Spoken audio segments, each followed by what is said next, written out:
Assalamualaikum warahmatullahi wabarakatuh. Halo teman-teman semua, selamat datang di podcast kelompok 1 kelas 11-6. Nah, kali ini kami akan membahas sebuah tradisi khas Yogyakarta, Jawa Timur dan juga Jawa Tengah yang tentunya juga ada di Semarang, yaitu Sadranan. Bersama saya, Agista Rida Paramita sebagai host, dan saya Belva Sataita Putri sebagai host, dan ada dua narasumber kita yaitu Najwa dan juga Yosi. Kita akan memahami dan mempelajari lebih dalam tentang tradisi yang tak ternilai ini. Yuk kita siap-siap untuk memasuki dan membahas tentang tradisi Sadranan. Nah, sebelum kita bahas lebih lanjut nih, kita sebaiknya perkenalan dulu sama narasumbernya. Halo, aku Najwa. Hai, saya Yosi. Seperti yang sudah kalian ketahui, kita akan berbincang-bincang tentang tradisi Sadranan. Wah, bakal seru nih ya. Boleh lah ya kita langsung aja buat kalian kasih tahu tentang sejarah awalnya Sadranan itu gimana.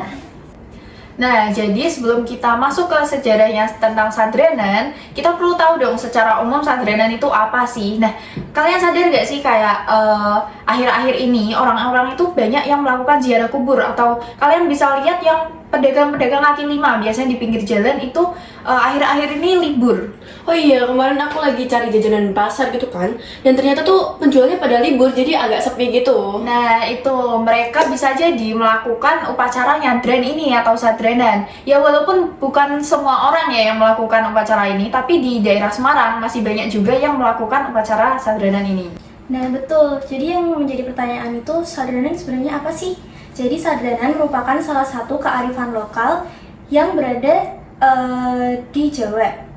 Nah, Sadranan itu dilakukan oleh sebagian besar masyarakat Islam Jawa. Sadranan juga bisa diartikan sebagai ziarah kubur atau pergi ke makam leluhur serta didoakan dan membawa kemenyan, bunga serta air.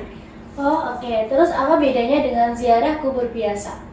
Nah, kalau yang Sadranan itu lebih bedanya ke pelaksanaannya sih. Jadi kalau Sadranan itu dilaksanakannya 1 bulan sebelum Ramadan pada tanggal 15, 20, 23 Ruwah atau Sya'ban. Oh oke. Jadi sekarang bagaimana tentang sejarah Sadranan ini dan juga awal mulanya Sadranan ini menjadi kebiasaan masyarakat di daerah. Nah, oke. Jadi sejarah Sadranan sendiri itu sebenarnya menarik karena dulunya Sadranan ini merupakan upacaranya umat Hindu yang disebut Shraddha. Nah, Shraddha sendiri ini artinya iman. Mereka melakukan upacara ini tujuannya itu untuk memberi penghormatan kepada roh-roh leluhur mereka yang mereka anggap suci. Tapi seiring berjalannya waktu itu kan Islam mulai masuk ke Nusantara. Dan akhirnya terjadi kontak budaya antara Hindu dan juga Islam. Akhirnya yang mulanya awalnya tadi disebut upacara Shraddha diubahlah jadi Sadranan, dan tentu saja dalam pelaksanaannya Sadranan itu sudah dimasuki oleh nilai-nilai kebudayaan Islam. Terus siapa sih orang yang pertama kali mengikuti atau melaksanakan tradisi Sadranan ini? Nah, jadi penyebaran agama Islam itu kan tidak jauh-jauh dari dan tidak bisa dipisahkan dari Wali Songo. Nah, Wali Songo saat itu menyebarkan ajaran agama Islam dengan budaya yang sudah ada, sehingga masyarakat lebih mudah menerima ajaran Islam itu. Lalu, ya ritual dari nyadran itu merupakan hasil dari budaya Hindu dan juga Jawa kuno yang berhasil dimasuki oleh ajaran agama Islam. Nah, hasil dari budaya Hindu, Islam, dan juga Jawa itu lalu membuat nyadranan ini sedikit berbeda. Jadi nyadranan ini menjadi aktivitas kunjungan dan berdoa di makam keluarga. Nah teman-teman, jadi Sadranan itu merupakan akulturasi budaya Hindu, Buddha, dan juga Islam loh.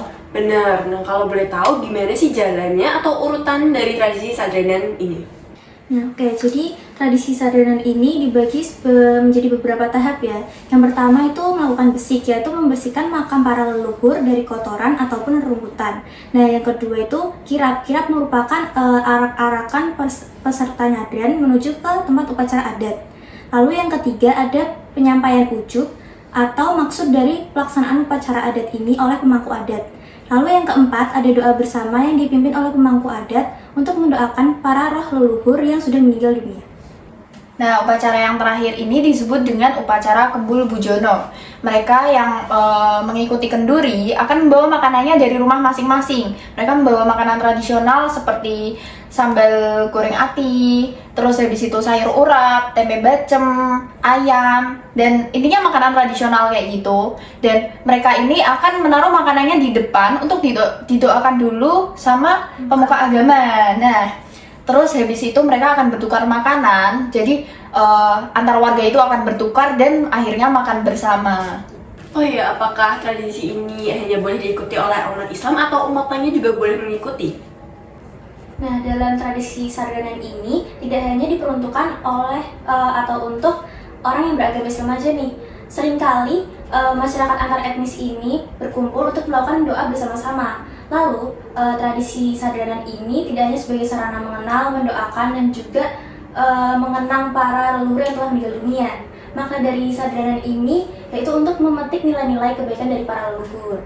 Lalu, apakah hanya itu saja makna dari sadranan? Oh, tentu saja enggak dong. Jadi sadranan ini sebenarnya memiliki makna yang lebih luas lagi. Salah satunya yaitu sadranan mengingatkan kita bahwa setiap manusia nanti akan mengalami kematian. Kemudian sadranan ini juga seringkali digunakan sebagai sarana gotong royong oleh warga masyarakat sehingga keharmonisan di antara mereka itu semakin meningkat. Dan yang terakhir yang paling menarik, sadranan ini juga selaras dengan pepatah Jawa yaitu mikul dhuwur mendem jero.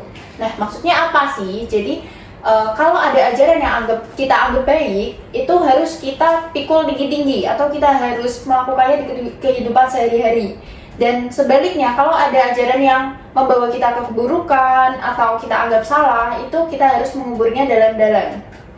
Wah, menakjubkan sekali ya tradisi di Jawa ini, terutama berbagai tradisi di Indonesia juga tentunya. Bener banget, apalagi tuh masyarakat Indonesia tuh masih menjunjung tinggi adat istiadat yang masih dimiliki. Nah, semoga podcast ini bermanfaat bagi teman-teman semuanya. Sekian dari kami. Wassalamualaikum warahmatullahi wabarakatuh. Bye bye. Audio Jungle.